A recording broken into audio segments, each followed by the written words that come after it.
par la mise en place de registres sur support électronique à côté des registres manuels traditionnels, ce qui permet une efficacité encore plus grande dans l'exécution des décisions de justice et aussi une plus grande transparence dans la gestion des cabinets d'huissiers de justice.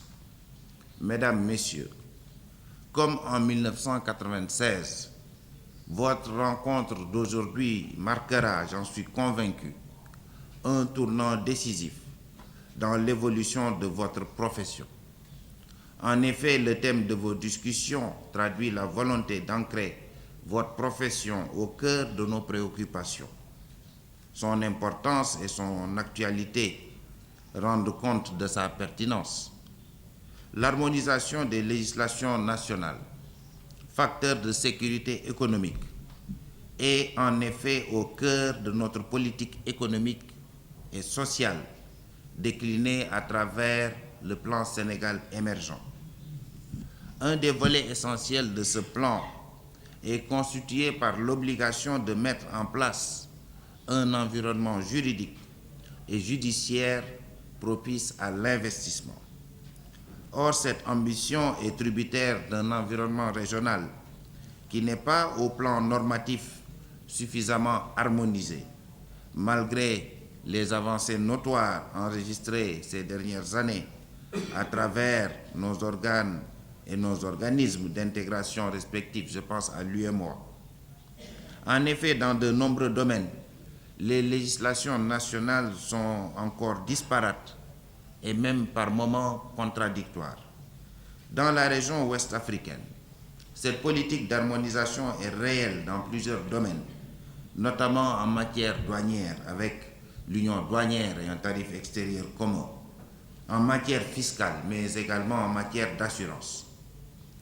L'avant-projet de règlement portant harmonisation des statuts des huissiers de justice et des commissaires priseurs dans l'espace UEMOA, validé par un comité technique composé par les experts des États membres de l'Union, l'UEMOA, l'Union économique et monétaire ouest-africaine, lors de l'atelier tenu à Abidjan du 6 au 10 juillet 2015, entre justement dans cette dynamique volontariste.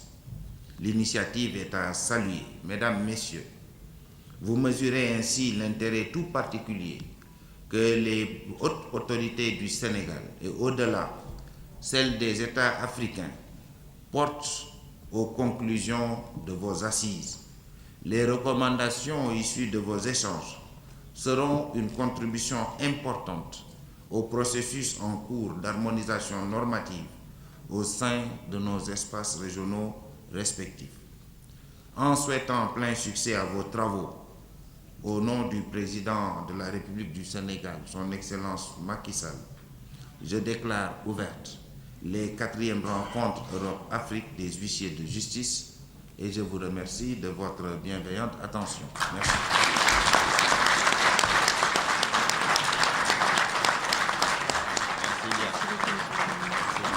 Merci, Monsieur le Premier ministre. Merci à toutes et à tous. Nous allons procéder à une suspension de séance pour permettre à Monsieur le Premier ministre de se retirer. Nous reprenons nos travaux dans 30 minutes. Merci. Merci bien. Moi, je fonce à ta main. Merci. Voilà. Les moyens et les acteurs de l'harmonisation assurant la sécurité économique. Vous vous en êtes rendu compte, nous avons pris du retard en raison de la cérémonie d'ouverture.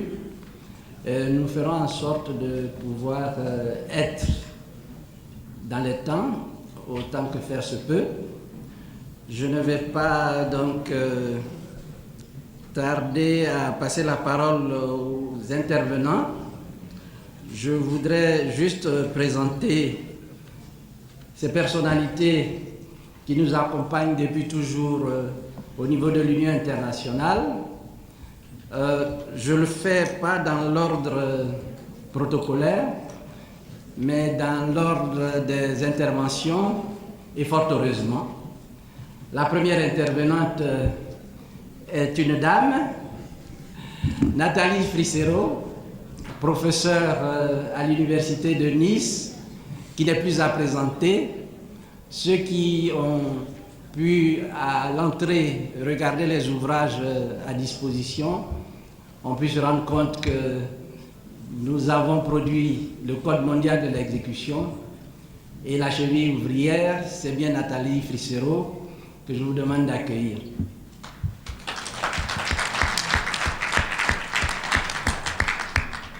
Ensuite, à ma gauche, Monsieur Bernasconi, qui vous a été présenté tout à l'heure. Ensuite, notre confrère Jos Anton Hag. Yeah, is it? Ok. Alors, Jos n'est plus à présenter parce que vous l'avez souvent vu au Conseil permanent et à l'occasion des manifestations organisées par l'Union internationale. Sauf que je vais être très vigilant avec lui pour éviter qu'il ne déborde sur le temps qui lui aura été imparti.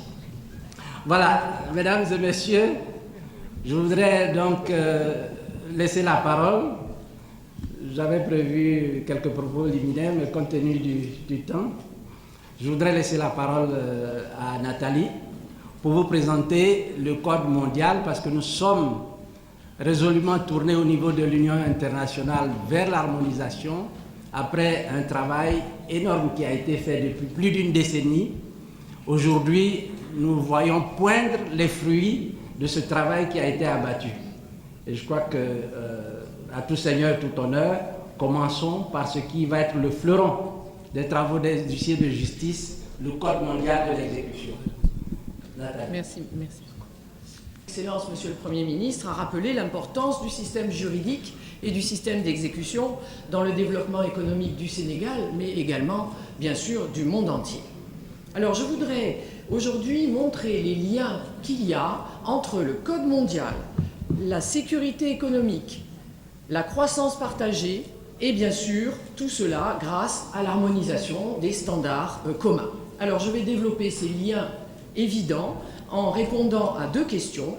Quels étaient d'abord les objectifs du Code mondial de l'exécution et ensuite quelles sont les réponses originales apportées par ce Code dans le cadre justement de notre problématique. Alors, comme on le sait, en définissant les standards mondiaux de l'exécution, le Code mondial a eu plusieurs objectifs. D'abord, répondre à la sécurité juridique, à l'efficacité économique, grâce évidemment à une exécution effective des titres exécutoires, mais également, bien sûr, renforcer un espace de liberté, de sécurité et de justice pour répondre à la mondialisation des échanges. Et bien sûr, l'objectif également, c'est de promouvoir un corps de règles professionnelles, une éthique des professionnels de l'exécution qui dépasse bien sûr les frontières des États. Alors on le sait, vous le savez, le droit à l'exécution effective des titres exécutoires constitue un moyen efficace pour le développement économique. Toutes les organisations internationales, tous les États qui se préoccupent de la stratégie pour une croissance durable insistent sur la nécessité d'accorder un droit à l'exécution aussi bien aux particuliers qu'aux entreprises. La crise économique et financière actuelle a révélé que les micro-entreprises constituent un élément clé du développement équitable. La tendance moderne actuelle, dans laquelle se situe déjà le Code mondial de l'exécution, va dans le sens de ce qu'on appelle un développement inclusif et durable. L'Organisation des Nations Unies pour le développement industriel a indiqué un objectif. Personne ne doit être exclu des avantages générés par la croissance industrielle et la prospérité doit être partagée entre les hommes et les femmes dans tous les pays. Les agents d'exécution, les huissiers de justice sont concernés dans leur activité de recouvrement des créances par cette prospérité partagée. Ils jouent un rôle essentiel dans la survie des petites entreprises qui doivent recouvrer leurs créances et qui ne disposent pas de trésorerie importante. Les standards communs de ce code en vue de cette économie partagée, évidemment, doivent s'appliquer sur le plan national comme sur le plan transfrontalier et international. Chaque État doit intégrer dans son système juridique les standards du Code mondial de l'exécution et Jos nous expliquera tout à l'heure tous les progrès qui ont été faits par l'Union internationale des huissiers de justice pour cette intégration. Mais bien sûr, ces standards doivent aussi concerner les relations internationales, les échanges internationaux et bien sûr les organisations internationales avec lesquelles l'Union internationale travaille se sont aussi inspirées parfois des standards du Code mondial de l'exécution pour le développement de cette croissance partagée et de la survie des petites entreprises, de la sauvegarde du droit des personnes, des consommateurs et des personnes privées. Comment est-ce que le Code mondial, maintenant, a apporté des réponses originales en vue d'une croissance durable et partagée? Alors j'ai pris des exemples, 4 exemples dans le Code mondial qui permettent de dire que les enjeux modernes de cette nouvelle économie partagée sont remplis par un certain nombre de standards. Premier exemple, le rôle d'Internet dans la croissance et le développement économique. Nous le savons, Internet simplifie la réglementation des affaires et bien sûr, il améliore les procédures de recouvrement et la situation des créanciers, mais également, bien sûr, des débiteurs. Or, les professionnels de l'exécution recourent aux nouvelles technologies pour aider les créanciers à accéder aux voies d'exécution. Il s'agit donc là encore d'un problème de l'accès au droit pour tous, de l'accès aux voies d'exécution, bien entendu. Alors, dans le Code mondial, nous trouvons 2 dispositions relatives à l'introduction des nouvelles technologies. L'article 12, qui indique que les actes d'exécution doivent pouvoir être réalisés sur tous les supports, même dématérialisés, dans les conditions prévues par les États, bien sûr. Et l'article 14, qui insiste sur le fait que chaque État devrait utiliser les nouvelles technologies pour permettre la coopération entre les huissiers de justice et les agents d'exécution en interne et à l'international, mais aussi pour permettre aux créanciers d'être informés sur les mesures d'exécution, d'avoir accès aux mesures d'exécution.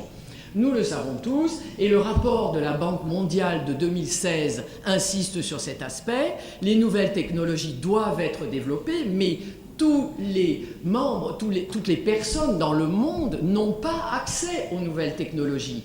Il faut donc que l'huissier de justice serve de relais entre les personnes qui ne disposent pas d'ordinateur et les voies d'exécution, puisque eux, bien sûr, pourraient être équipés et être modernisés.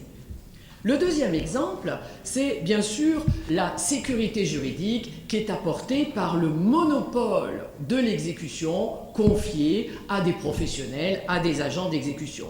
Il est certain que si des huissiers de justice interviennent dans le déroulement des processus d'exécution, ils vont, parce qu'ils sont formés, que ce sont des professionnels qui obéissent à des règles de déontologie, ils vont donc contribuer, bien sûr, à la sécurité des relations et à la sécurité économique et juridique, bien sûr.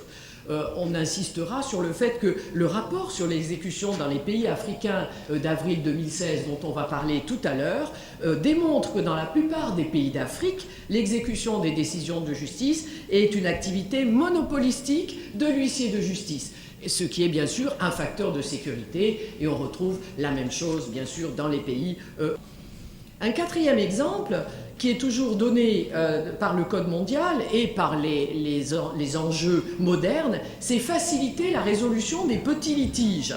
Là encore, j'ai trouvé dans les recommandations de la CEPEJ, dans le rapport de la Banque mondiale, l'idée qu'il faut des procédures simplifiées pour les petits litiges permettant à peu de frais et rapidement d'opérer des recouvrements de petites créances.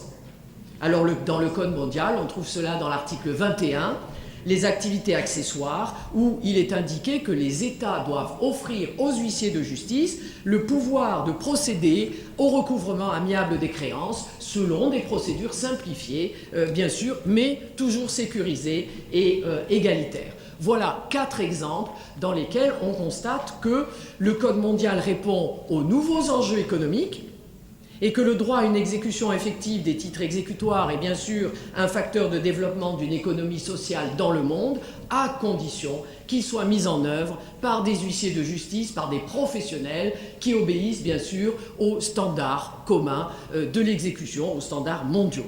Je vous remercie.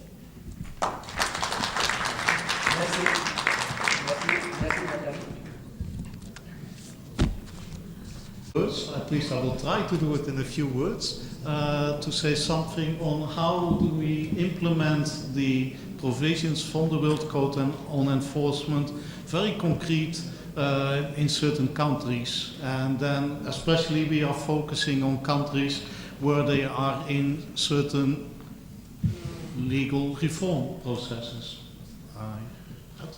Do you have a problem? Ah, yeah.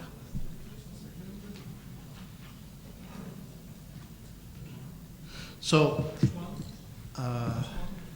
yes. Yeah. So there are certain countries looking at the reform of especially their enforcement system, reform of the legal system, but a major part, and it's becoming more and more important, is the reform of the enforcement system. If we have a look at those countries, you see a lot of things that those countries have in common. They have substantial backlog of cases, not only cases in courts during court proceedings, but especially also enormous, I would say, backlogs of enforcement cases. Just to give an example, have been working in Bosnia, in Sarajevo only. There was a backlog of 2 million utility cases only. So then we only talk about the electricity, non-paid electricity bills, 2 million. And we are not even discussing then other types of enforcement cases. What you also see in those countries is that there is a complete disbalance between, let's say, the interests of the debtor and the interest of the creditor. Especially I've been working a lot in Eastern European countries, Southeastern European countries. What do they have in common? Well, they have their socialist history they have in common. What does it mean, socialist history? That you see that back in the enforcement laws, there is, in all those enforcement laws, there is an overprotection of the debtor. Debtor has multiple possibilities during the enforcement procedure to object the enforcement actions of the enforcement agent.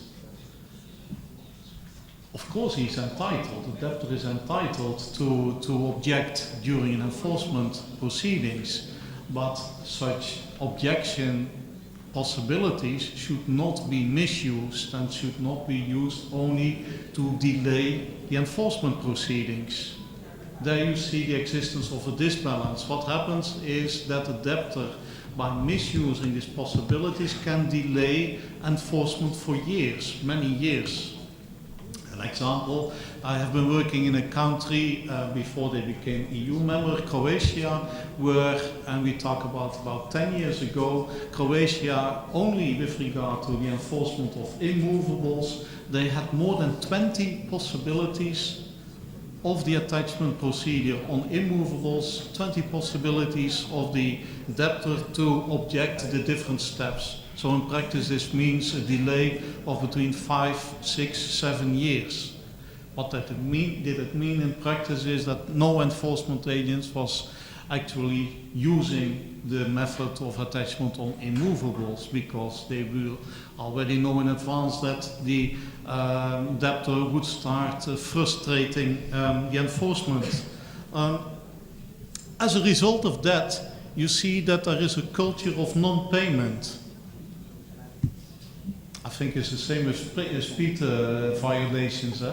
If you are allowed to drive 50 kilometers per hour in the city, but if you know that there is no speed control, I don't think anybody will drive 50. You all will drive harder than 50 kilometers per hour.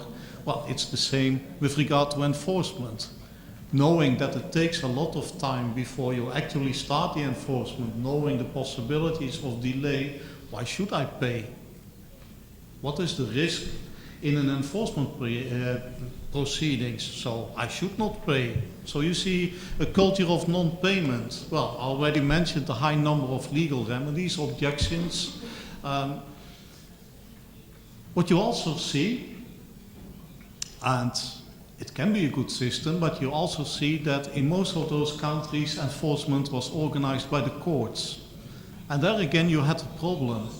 Big courts are depending on budgets, and budgets means I can only invest the money once. What do courts invest in? Courts invest in the court proceedings rather than in the enforcement proceedings.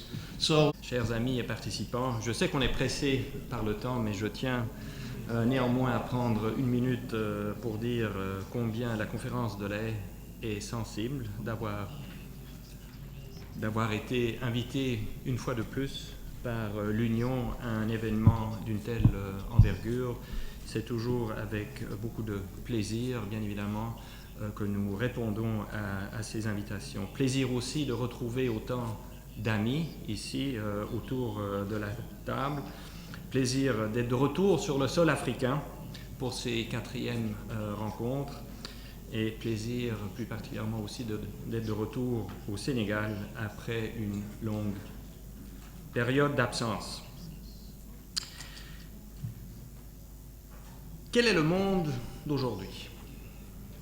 Quel est le monde dans lequel nous vivons aujourd'hui? Alors n'ayez crainte, je ne vais pas me lancer dans un essai politique ou philosophique sur l'état du monde d'aujourd'hui.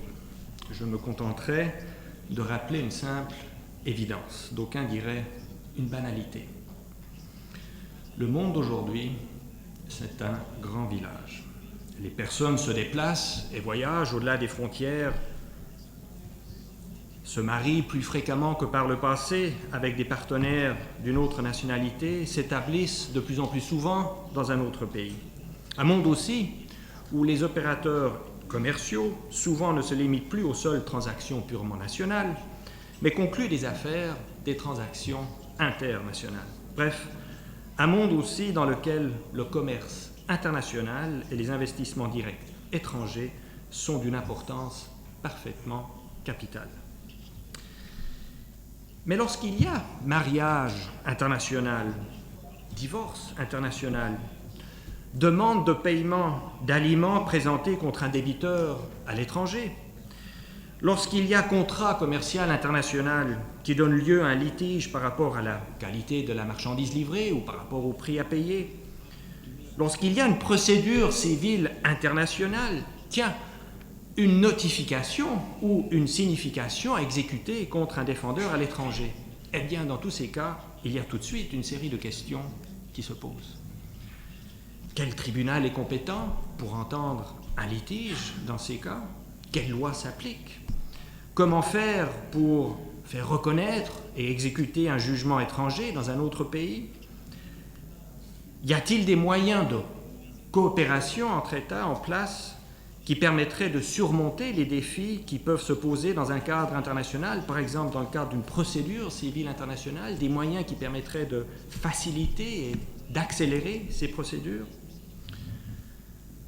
Alors, ne serait-il pas merveilleux si une organisation intergouvernementale existait dont le mandat serait précisément d'harmoniser les règles dans un tel contexte, des règles qui nous diraient alors clairement quel tribunal est compétent, quelle loi s'applique, que faire en vue d'une reconnaissance et d'une exécution d'un jugement à l'étranger, une organisation qui encore développerait des mécanismes de coopération entre États pour surmonter les défis qui se présentent dans un tel contexte international, notamment dans le cadre d'une procédure civile internationale, notamment dans le cadre d'une notification ou une signification internationale. Eh bien, j'ai de très bonnes nouvelles. Cette organisation existe bel et bien. Cette organisation, bien évidemment, c'est la conférence de La Haye de droit international privé. Et de plus, cette organisation existe depuis longtemps, depuis très longtemps en fait. Ses origines remontent à 1893.